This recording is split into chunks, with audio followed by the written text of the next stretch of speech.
Good evening, everyone, and welcome to another edition of our Justice and Pieces guest speaker series. And we are starting, we're launching here. I mean, it's as if we only do election coverage, but fresh off the Law Society bencher elections. And as I understand, tomorrow being the first day for the new benchers to sit at convocation, it's time to look at another election, which is the Ontario Paralegal Association Board of Directors election that is coming up. And I'm joined here by Bruce, who is the chair of the election committee there. So, Bruce, first of all, thanks for taking the time to join us. And maybe you can give me a little background kind of who you are. I mean, not necessarily in the election role, but your involvement here. And thanks for taking the time to discuss the upcoming election. Well, thanks for inviting me, and thanks for taking the time to discuss OPA and the Ontario Paralegal Association and its role as we see it in the legal scheme of things, or the paralegal scheme of things. From my perspective, I think a lot of the issues that came up in the bencher election for the Law Society of Ontario that we just held were more properly things that should have been, from the paralegal perspective, in the Ontario Paralegal Association bailiwick, if you will. The association grew out of a bunch of different organizations: the Paralegal Society of Ontario, Institute of Agents at Court, which became the Licensed Paralegal Association, the Paralegal Society of Canada. There was the Professional Paralegal Organization, that was the PPAO, that was brought basically together to be the umbrella group just prior to regulation. And what happened was, with the coming of regulation by the Law Society of Ontario, then the two main groups, the Paralegal Society of Ontario and the Licensed Paralegal Association, basically joined forces. And finally, we had what we had hoped to be would be the central spokes group for paralegals. And that was the Ontario Paralegal Association. It has struggled a little bit finding its footing initially out of the gate. And then, in the last few years, it's kind of had fallen by the wayside in terms of getting its message out there and being a relevant part of the paralegal community. It's done good things on some fronts, basically getting membership or getting membership benefits for some paralegals, and they've invested pretty heavily in the tech end of the website, that sort of thing. That was the vision that George Brown had for building the organization, but it never really coalesced. They had some disagreements on the board as to where they should be going, and it kind of basically stalled for the last few years. They attempted to have an AGM. I guess the last one that I'm aware of was 2018 or 2019. And then they attempted to have one last year to finally have an election and get everything back after COVID. It did not reach quorum. So now we're in the position where, of all the directors that are setting, the last one I think that stood for election was George Brown, and George is not running again. So the directors that are setting now are basically all appointees, and most of them are very short term. I think there's only 6 total, aside from Brian Lowry, who's well known to anybody in the paralegal world. It was his case in the 80s that started the profession.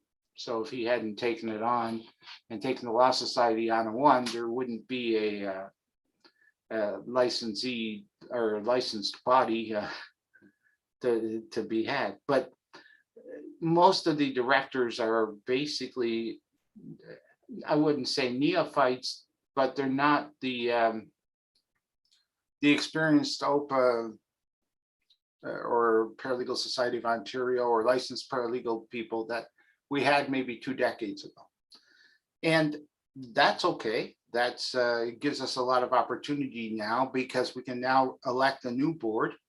The idea is that OPA will be the spokes group, or should be the spokes group, for paralegals and build the political connections. And, when we're talking about all the things, expanding scope of practice and all those things, they don't happen necessarily just within the Law Society of Ontario. You need a lot of people to come to the table. So you got to have, you got to have outreach to legal aid, to all the family law groups, to all the, for an example, for all the immigration groups. All these things require a presence, and they require stakeholders and commitments and a little bit of give and take. We support those organizations. They support, paralegals, and over time, those things build up and give us some more political capital that we can spend when we need to.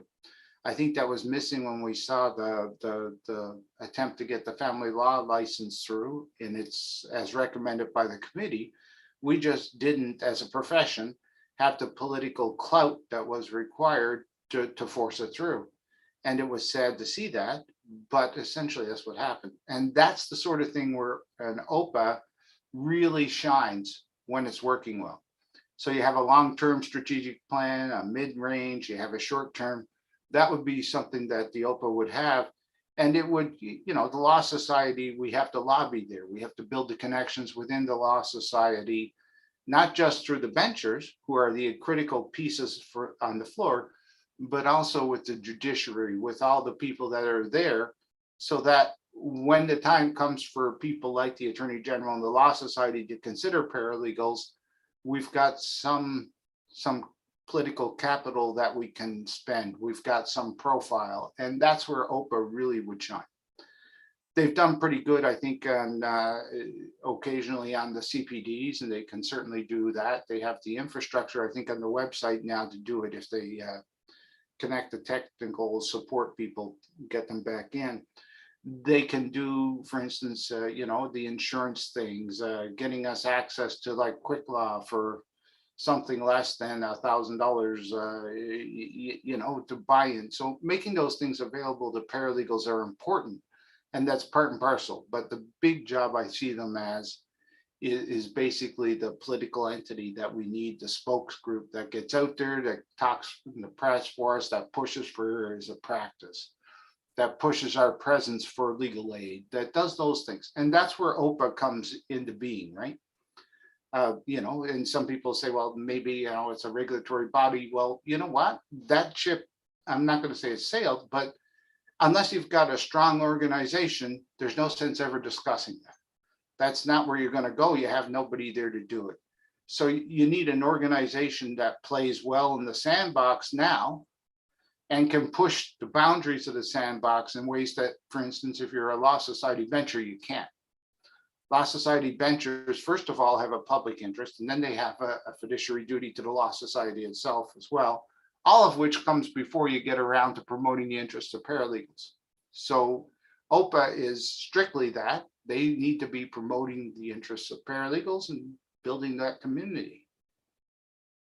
Now, I mean, in terms of that community and then the interests of paralegals, it certainly came up in the bencher elections there. You've touched on some of the points there. So what are, in terms of looking at OPA's mandate and looking kind of forward, in your just position here, just generally as a paralegal as well, what are the kinds of things that, the OPA, we'll get into the nitty gritty, but kind of looking forward over the next few years, what should OPA be doing to advocate for paralegals within, let's say, that mandate there of being, paralegal group, an association for paralegals, and with no other mandate in terms of, the public interest or anything like that. So what would you highlight are some of the things you'd like to see, this new and improved OPA coming out of potentially the AGM next month doing for the profession? Sure. Well, the first thing is, I'm an older guy. I've been around for a lot of years, and the vision that has to come forward is not mine. It has to come from the rank and file members. And if you look at the statistics, and you see this all the time wherever you see paralegals in practice. The faces that you need to see and need to have driving the boat don't look like me necessarily. They're a much more diverse community. There are a lot more female practitioners, and a little bit of a different viewpoint from there than, for instance, you see represented on traditional OPA boards. And yet that's got to those voices need to come forward now, and they're better coalition people, builders historically than the profession has had. So what we want to do is start with a strategic plan, I think. So the board comes together. The first thing it has to do is build a plan for what the people want. And the first thing you have to do, find out, okay, what do paralegals want? And we suspect from looking at the bench election, or I suspect from looking at the bench election, it's areas of practice. It's the ability to make an income. Family law was certainly something. Immigration was something. And to push the boundaries for paralegal practice. But I don't know the answer to what it is that the profession really wants.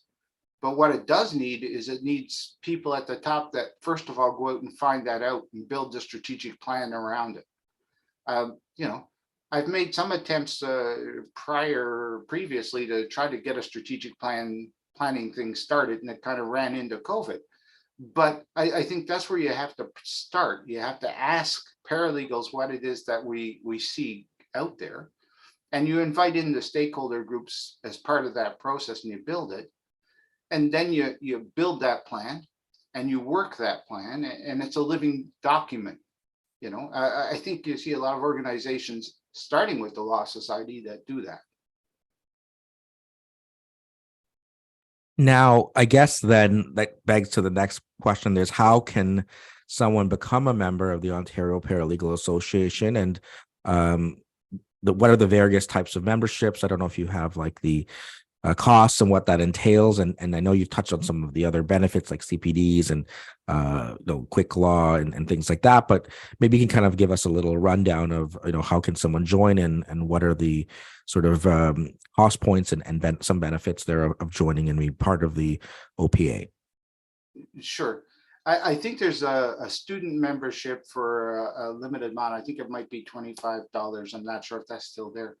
But to answer the question, everything they have is set up on the tech site, OPA's, and the website. And so you can join there and become a voting member, an associate member, or the student membership. I think the voting memberships are $175. That's where I, as the election guy, want to see you join up, right? That's where the sweet spot is. I want to see as many people as possible that can vote for the election and participate in it. Now, interestingly enough, they go to answer the question, they can go to the website and sign up through the website, save your member receipts. We will then, when it comes time for the meetings, we'll be checking those off, and people that have those membership paid receipts and that will be able to vote right up to. And the idea is not to have a cutoff date for when you can vote. We want as many people to participate as possible. So we're going to have somebody at a desk at the AGM, and somebody comes in, wants to sign up. We will then guide them through the process there and get them a voting membership and just add them to the list. It's going to be a pretty old school manual checklist because we're doing so much of this add-on stuff. So it has to be hands-on and looking right at it. We do want to see as many people as possible participating. One of the interesting things that should be part of the strategic plan, and one of the discussions that's come up in the group, is to make it more accessible, because a lot of paralegals, especially newer paralegals that are starting out, or your first 4 or 5 years where everything is a thing, everything is a cost, they may not have $175, might not be something that is readily available for them.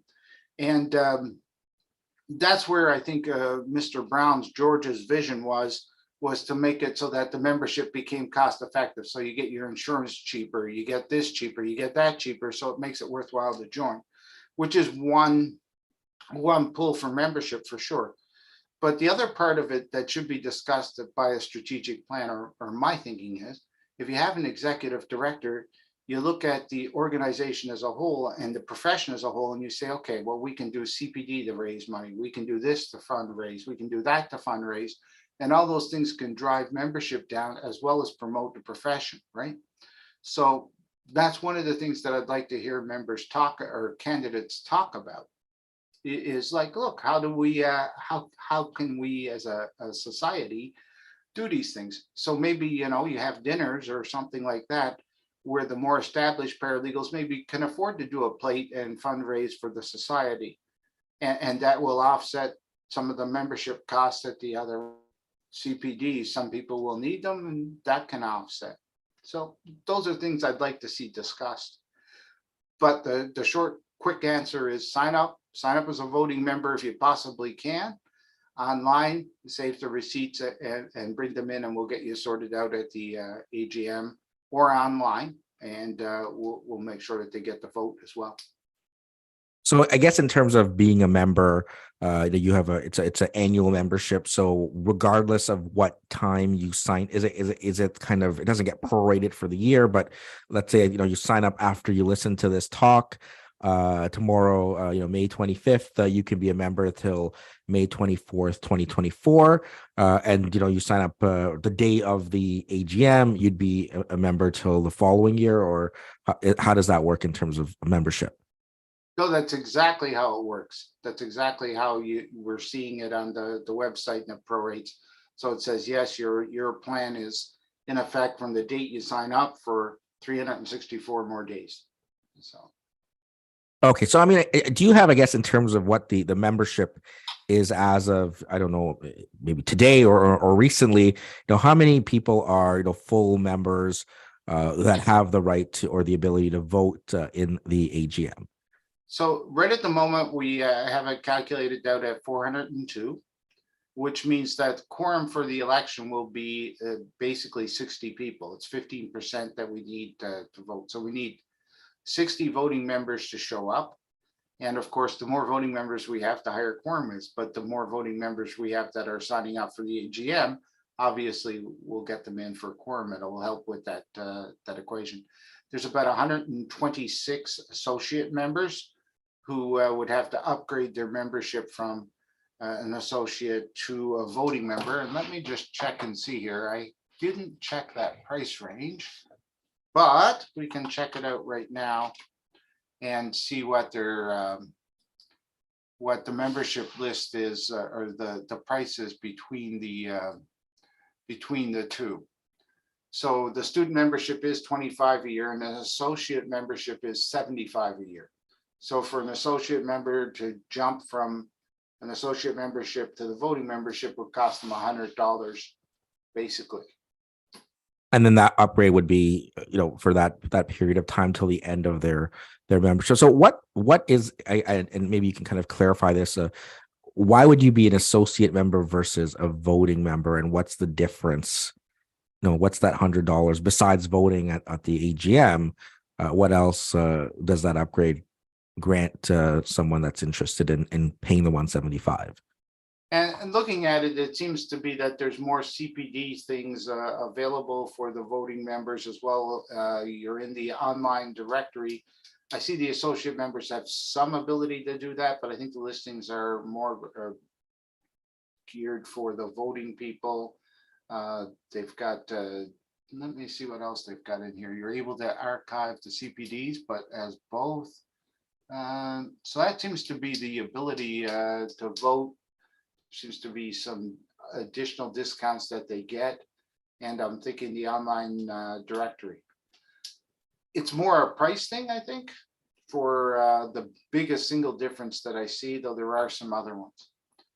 And okay, so let's kind of maybe gear now, obviously, into your role, and let's talk about the potential AGM and the board of directors, elections, and everything. So first, maybe you could tell me about your role as chair here. What are you responsible for? I mean, are there anyone else involved in helping you? And maybe tell us a bit about what you've done thus far and the plan for next month. And the details, I guess we didn't even touch that, the details of the potential meeting and everything. sure. Yeah, and so I got tagged to be on the election committee. It's an independent committee from the board. And so it's the first election in a long time. There's been some disagreement between board members and that sort of thing. So as an independent body, it made sense to bring me in. From the election committee, there's a vice chair, Parmesan, and then there's about 6 or 8 volunteers that are on the committee, and we're always looking for more volunteers. They can reach out to me at bruce@paladin.legal, and we'll find a use for them either directly online, helping with the little Facebook group, or as well. And then at the election time, the election day, we're going to need people to scrutinize votes, to help sign in members, to help sign up new members. That's what we're doing. So that's where the committee is at.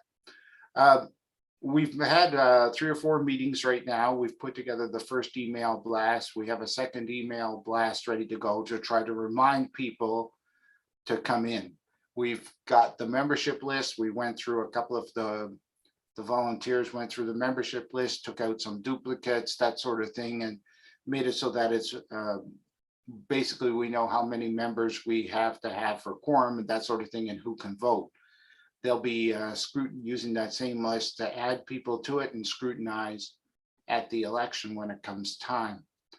The next part of it is, I guess we're worried about the broadcasting because we want people to get in online. And so we're going to be doing it through Google Meets, and that's part of the new blast that's going out. That's subject to change if there's somebody more technically astute that comes along on the OPA side. But right at the moment, it's going to be going through the Google Meets program, and people will be able to log in and vote that way. It's going to be a little convoluted for voting because we're going to have to send you out to your email a code so that you can send in your votes with the code as you log in. That's how we're going to deal with it. We'll assign you a code when you log in, and then we'll email you out. You send it back with the code. So we've confirmed who it is that's voting on that. That's strictly for the board of directors, which will be by ballot. There are issues with the AGM as well, obviously, because it's been so long since the last one, and there is a list of proposed bylaw amendments that are coming. So the first one is we didn't get the AGM done within the 15 minutes. That is part of the 2018 bylaws. So without changing that, we couldn't hold an AGM ever, and we don't have a time machine. So obviously the bylaw amendments are going to start with that one to permit the new AGM. There's also a bunch more that went out in the package, amendments that are going to be in. Some ones that may be contentious, maybe are the qualifications for a director. We're opening it up to nominations from the floor as well. So as we go through this process, it's going to be the AGM itself is going to be a work in progress. We're going to be going through the amendments and passing them. That'll be by a show of hands. And so online as well, that'll be a little simpler to count the votes.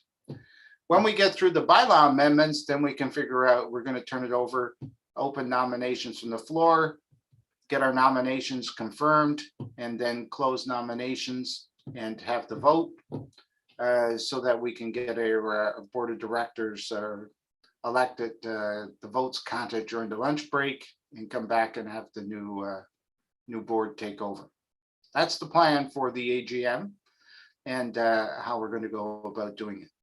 Okay, so let me kind of recap here because I know there's obviously a lot to unpack. So first of all, you have this gathering, let's call it, because you can't technically call it an AGM until there's an amendment made to the existing bylaws to permit this now to be, the 2023 AGM, irrespective of the fact it's been more than 15 months since the last one. So that has to pass, right? Or I don't know in terms of procedures for how that needs to be voted and passed. There needs to be a quorum, presumably. There needs to be a majority in favor of that. Otherwise, if that's rejected, then everyone goes home, has a nice lunch, and if for those in person, because you can't do anything else. Is that correct, I guess, to start with? That's correct. Now, the way the bylaws typically work, it's like that for most organizations. the board of directors has the ability to make amendments to the bylaws, which they've passed, and that's in the package that's gone out to all the members. But they have to ratify those at the AGM or at the meeting. So we have to ratify them in effect as we go. Yes. And Okay, and I guess that could be like a special, technically like a special meeting to ratify any other amendments. So first you'd have that, then you'd call, I guess, the AGM now to order. You'd look at those other amendments. Again, those would need to be ratified by a simple majority vote, I'm presuming, which you're saying, no, a show of hands online.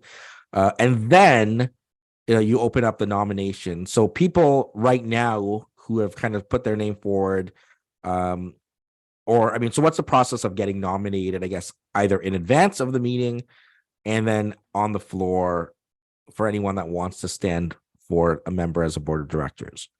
Yeah, sure. So the way we're doing it, the existing bylaws, the 2018 bylaws require 2 people to nominate somebody, and it has to be done in advance. And there's it had to be sent in so many days before. All those things are gone. So the only way we can do it is by passing at least some of the amendments. The nomination right now, as suggested with the amended bylaws, is one person nominates you, a member in good standing nominates you, and you have to accept the nomination in writing. That's the ones in advance, because we don't want people being nominated that don't want to stand.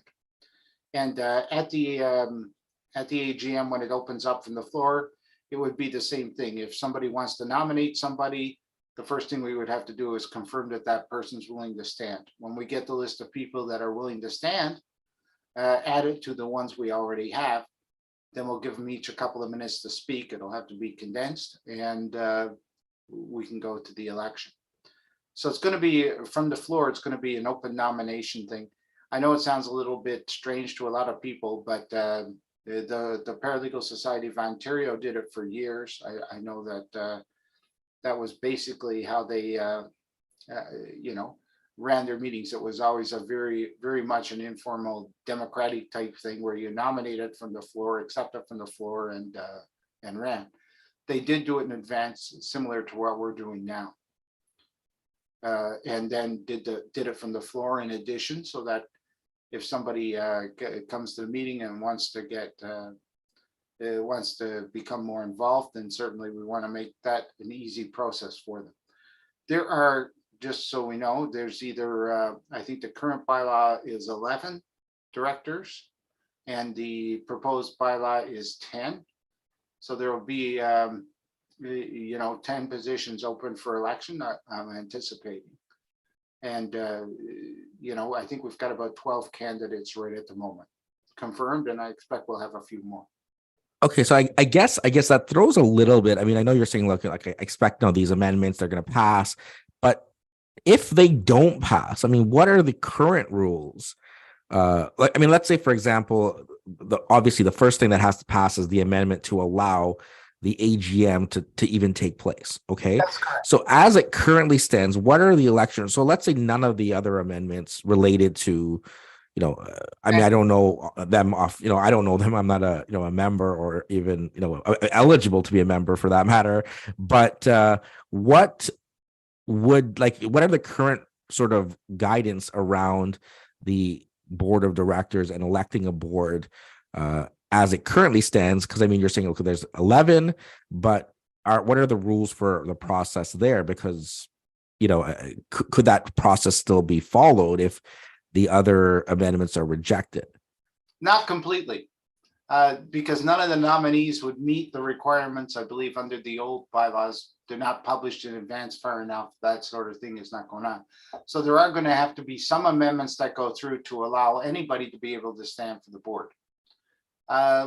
Once we get through that, now some of them could be and some of them could not be, could be passed and some could not be, which is why I'm going to say it's a situation that's in flux, but I'm anticipating that everybody will want to have the AGM. Everybody will want to have a board of directors that works. So we're going to find a way to get through to that particular point. I imagine we could have friendly amendments to the proposed bylaws from the floor as well, but we're not going to have a ton of time to go through each and every one of the amendments. So I suspect they'll pass in bulk, bits and pieces, right? And, there may be some that are more contentious than others, or some that somebody has a problem with that will be debated on an individual basis. But I suspect that it will come down to, basically, they can be nominated from the floor. I suspect that there will be 10 positions, but 11 that's not a key issue. They will be able to be nominated without having the need for all the advanced notices that was in the current bylaws. And then we'll be able to run the vote. The qualifications for a bylaw or for a director are pretty much the similar to most what you would think of as directors, right? Must be 18, can't be an undischarged bankrupt, those standard things, and must be a member of the Law Society of Ontario, and must in good standing, and must be a member of OPA. So you have to be those things. And I think the one that might be somewhat contentious is the only nomination thing or board of director that might be contentious is the fact that board of directors now will be asked if they have a conflict of interest with OPA. One of the amendments says, before you stand for election, that particular conflict, be it whatever it is, must be resolved in favor of OPA before you stand for election.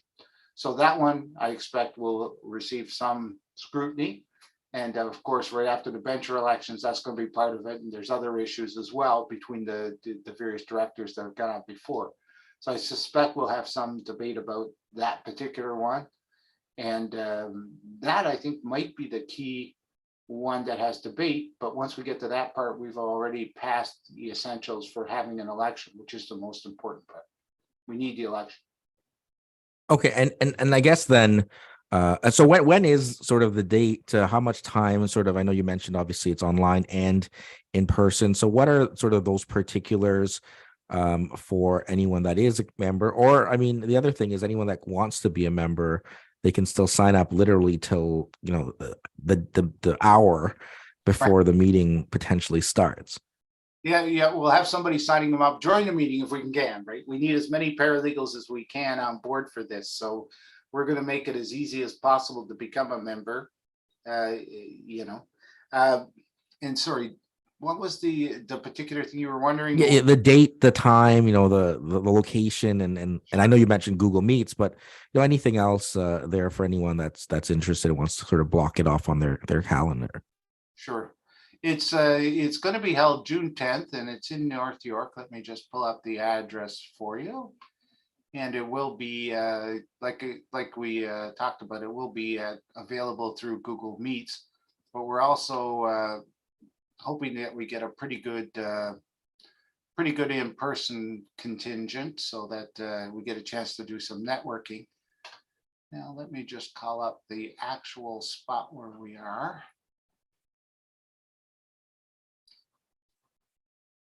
I think I remember the name of the place, but I feel if it's in North York, it's like that Monte Casino one that we used to go for OCIs at Osgood, but maybe I'm wrong. Yeah, I could be wrong as well. And let's see. I'm just trying to call it up here. And of course, that's the first file that you can't find. First time you can't find it is when you go looking for it. Let's see. You can, by the way, you will also be able to vote by proxy. There's proxies that have gone out into the package for everybody. And the idea is that once they get the package, they'll be able to send in their proxies in advance or send them in via person. Now, the rules for proxies, obviously, it can't be anybody that's on the election committee, must be a voting member, and we're going to try to confirm as many as we can. We want to make sure that that we get a quorum, and if we can get quorum in advance of the meeting itself, that would be fantastic. So if you're a member, a voting member, and you cannot come, we really need you to reach out and make sure that your proxy gets to one of your friends that is coming.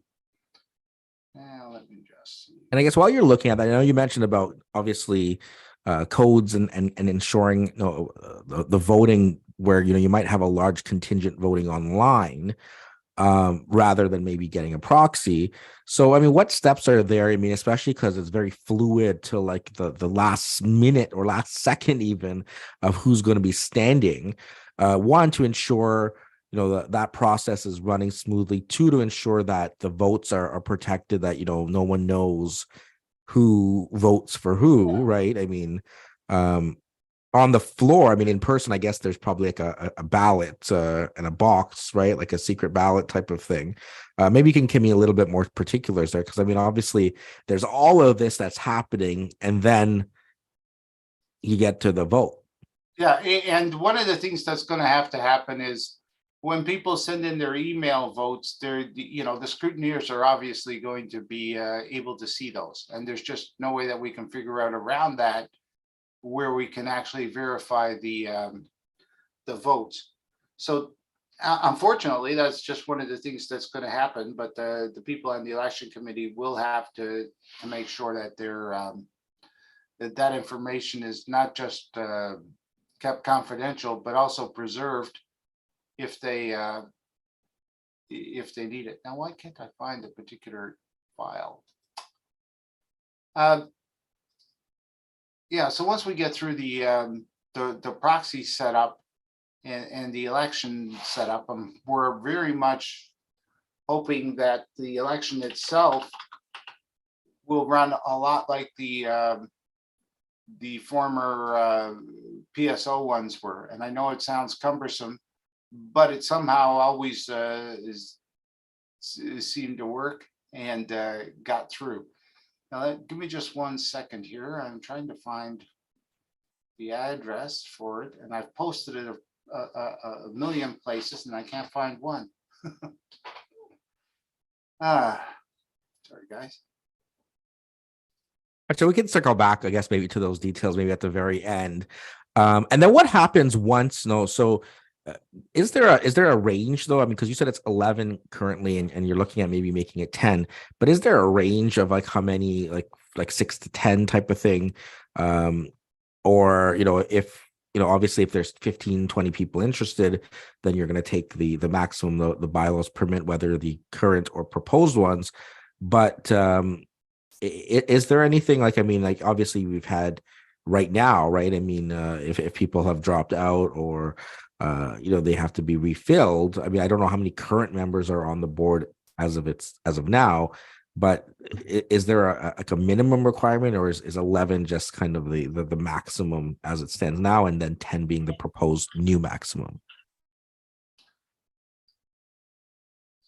So you're wondering about my apologies. I think I guess the members. I mean, are there currently 11 members of the board right now? I mean, I know obviously in interim roles and stuff like that, but is there kind of like supposed to be like a range of like 7 to 11 type of thing, or no? Because I mean, the number have fallen off the wayside, as you pointed out, until what we have right now. Currently, we have 6, I believe, and so there 5 are appointed. So we don't have a full slate right now, and but it looks like at the election we're going to have more people standing than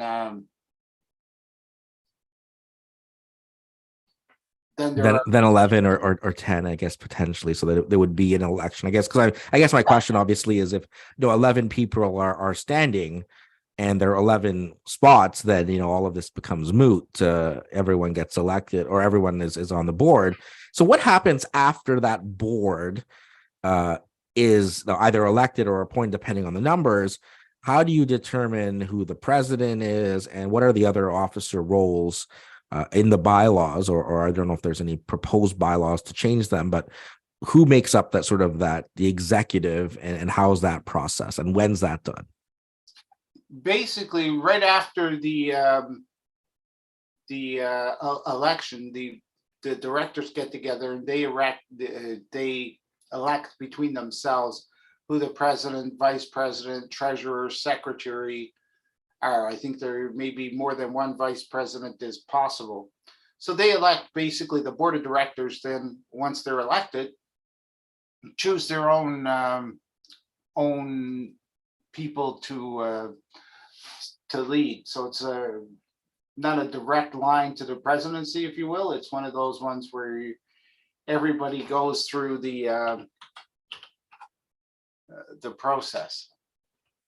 Okay, and then that'll be announced, I guess, at the meeting itself at the end, right away, almost. Right away, that's correct.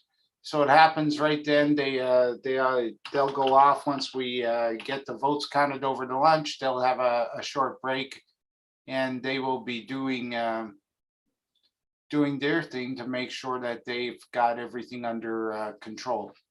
They'll get their president, and that will be announced, and then that's pretty much the end of the meeting at that point. Okay, and then I guess then they have all these issues that they're going to have to sort out from the last few years, and then they'll hopefully be up to the task of looking at rebuilding and reestablishing and strengthening the connection the OPA has with the legal community, the paralegal community, and I guess this then raises an important thing, in terms of I know this, you were mentioning this Facebook group, and there's all this talk about, well, who should be here? What if you're not a member of OPA? But I mean, as you point out, I mean, these things should be more inclusive of the broader paralegal community, because up until the 10th, any of those people who are not currently OPA members could then choose to join, pay the membership fee, and then be a voting member and have a vote in the election. Presumably anyone then at that point could choose to put their name forward for nomination, or someone could put their name forward for nomination on the floor. So, I mean, when we hear a lot of this, why are you here? It's, this is about OPA. That talk really is misguided then, because there is no requisite, right? I mean, anyone can still join up until including the 10th, and up until including the 10th can choose to put their name forward as a board of directors candidate. Is that correct? I mean, I know certainly, all groups, right, that are online tend, there's all sorts of problems sometimes, in all sorts of communities. But I just wanted to clear that up, because I mean, people are thinking, hey, why am I going to join this group? I'm not a member of OPA. Is it an OPA thing? Maybe you can kind of clarify that. Absolutely. It's critical that we get as many paralegals involved as possible. And keep in mind, one of the things that we talked about a little bit earlier is how the membership fees maybe don't allow everybody in to participate or something. But that doesn't mean that we don't need to scoop up every single student, every single new paralegal that we can, and get them thinking about the profession rather than just their own little corner of it. And it broadens their perspective, and it helps all of us move the profession forward. So the more people we have participating, even in general discussions, the hope is that they will eventually become a member. If not this meeting, then the next meeting. But even if they only contribute ideas don't belong to a specific group. We can't say that's not a good idea because it's not an OPA idea. A good idea is a good idea. A good relationship that somebody has that might not be an OPA member, but is sympathetic, for instance, and they may be able to trade on that for OPA's better interests, get us into a door that we could not normally get into. Those people we really need to be participating, and we don't want to be closing the door on anybody. OPA has to be, its vision is to be the big tent for paralegals. It's not designed to, for instance, like if you had a regional group, they might be designed to do CPDs and public awareness and outreach in the community and community work inside a region. That's their job. But OPA's job is to be the big tent and to bring everybody in and to promote at that higher level, that assists everybody underneath it and also builds from it. They need the people underneath it. Otherwise, they're never going to get to the higher level that we really all want to see them at. Right. I mean, I think certainly that's especially now. I mean, in terms of going forward on the 10th, and I did dig up one of your old posts, and I guess maybe I'm clairvoyant. It is the Monte Casino Hotel, It is. the Ruby Room there at Chesswood Drive I think it's 3710 Chesswood Drive in North York there from 10 a.m. to 4:30 p.m. So again, there's lots of information online there, but for anyone that's listening, that's where you'd go if you want to be in person, network, and get that opportunity. And even if you're not sure about wanting to become a member, you can make that decision then and there at the meeting that will potentially be the AGM if these are all passed. And so you do have a couple of weeks there to sort of think about it. And again, I think that's important because I think there's a lot of people in the paralegal community who kind of feel disillusioned, right? Because where did OPA go over the last 4 years? And now it's trying to regain that trust from the larger community, of where it was. And certainly a lot of people are taking those steps. They want to put themselves forward and be part of that change. But you also have to get the grassroots support, so to speak, of the membership, right? I mean, you mentioned 402. I mean, I feel that number might have been double or triple that a few years ago. I mean, maybe you could tell me how much at its heyday you had in terms of membership, right? I mean, there's I think 10,000 licensed paralegals I was looking at. I know there's a upcoming CPD there, and they had this little graph that said 10,000 something licensed paralegals, a number practicing. And then if you're saying there's 400 that are OPA members, that kind of looks at, are you still the voice of the profession? Without those members, you really can't be, regardless of how much great ideas the 11 or 10 people that will constitute the board want to do with OPA without the membership. No, I hear what you're saying. And I think the number that are actually in practice is somewhat lower, which is one of the big concerns that came out of the bench election. How come we're not retaining and how come we're not practicing?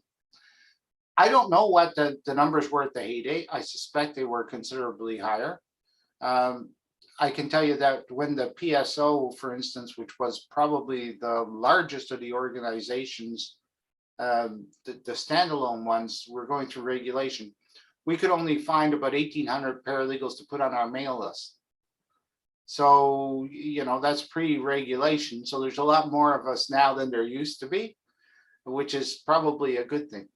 I would suggest, by the way, before we get too further down, there may be members that are out there that were OPA members and are not sure because they had an auto renewal system and then they've turned that off.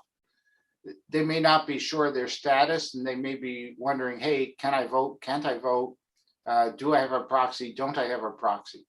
So we've just set up a process now, and this is going to be on the next email blast, where they're going to be able to email in and check their membership status, and we'll send it back to them and let them know. And then if they need to renew, they can renew, and we can get more members that way. We certainly want to be as representative as we possibly can. And we're also asking people that are coming, just send us an RSVP, or if you have your proxy filled out, send us that. And we've got an email address for that as well, that we're going to be promoting through this email blast. Is there a way to put those up or send them to you? Yeah, I mean, I guess we can have comments on the YouTube thing afterwards. I think you can post all the information there, so it'll be there for everyone. Same with the information about the meet, and or you can just have a link in there that you can put together on the OPA website that gives all that information. I know it's all over LinkedIn and Facebook, but I mean maybe one place where everyone can get all those details, so that they can verify, one, if they're a current member, and two, if they're not, that they would register, and that they can still do so up to and including the 10th, whether in person or online, and then be able to vote on the elections and the amendments. So I guess at the start of the meeting, hopefully you have quorum, then you'll put all those amendments to vote, and then you'd go into the sort of nominations for the board, little speeches, a lunch break, while the votes are being conducted, and then announcement of the new board. The board would then elect the executive, announcement of the executive, and then any other pertinent business that can be done. That's right. And in between there's financials that have to be approved for, I think it's 19, or is it 2019, 2020? Have to be approved. Those have been distributed as well. So they've got to be ratified. No, there's a little bit of business that has to happen as well.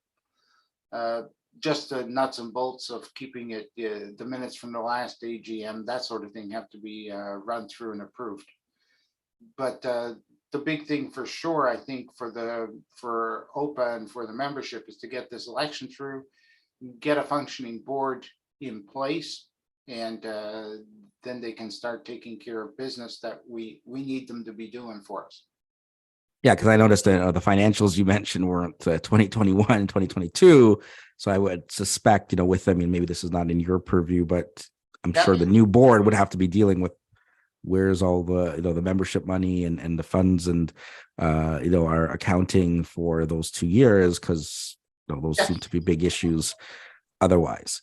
Yeah, they need to get that stuff out for sure. They need to get it done relatively quickly, and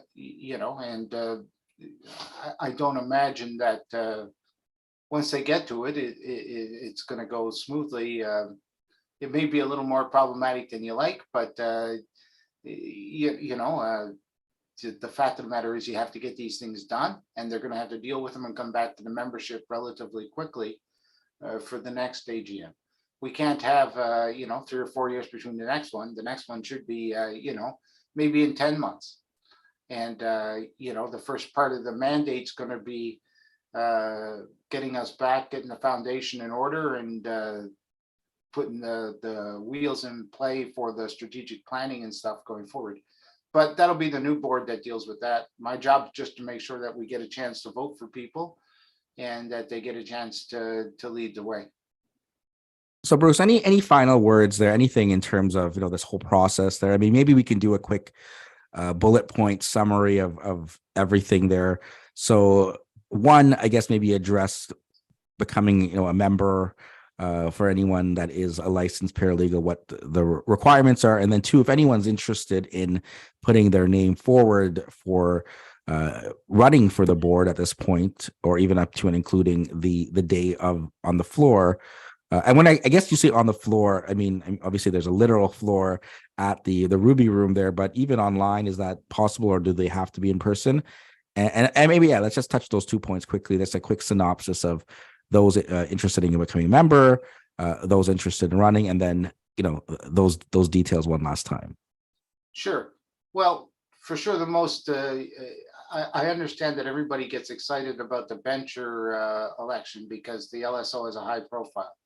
But if you're a paralegal, this is the game in town. This is where you actually get to do a lot of the things or start a lot of the things in motion that you want to see happen at LSO.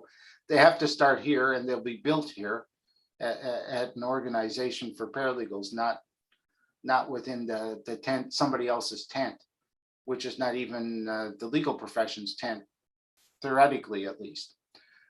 But once they start, if you're a paralegal, you should be looking at membership in OPA. You go to the website and sign up as a voting member. There's an associate member. Students can sign up for $25 as well.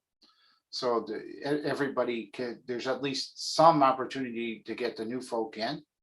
And I think, if you're a new member and you're struggling, you're not going to stand for the board, well, maybe an associate membership is the best you can do right now. Do it, because these are you can still serve on the committees. You can be on the governance committee. You can be on the committees that do a lot of the legwork that are going to build the profession down the road. This is not a short-term thing. It's not going to happen in 1 year. It's not going to happen in 5 years. we need a vision for the future that lasts beyond that. And paralegals need to be, especially if you're just coming into the field, count, how long do most of us practice? 20, 30 years, 40 years? So you need to be thinking long-term when you come in and set the goals accordingly. And, this is where we need to build the organization that can move the stakes over time. So they sign up at OPA and become a member. Nominations will be available online as well as in person.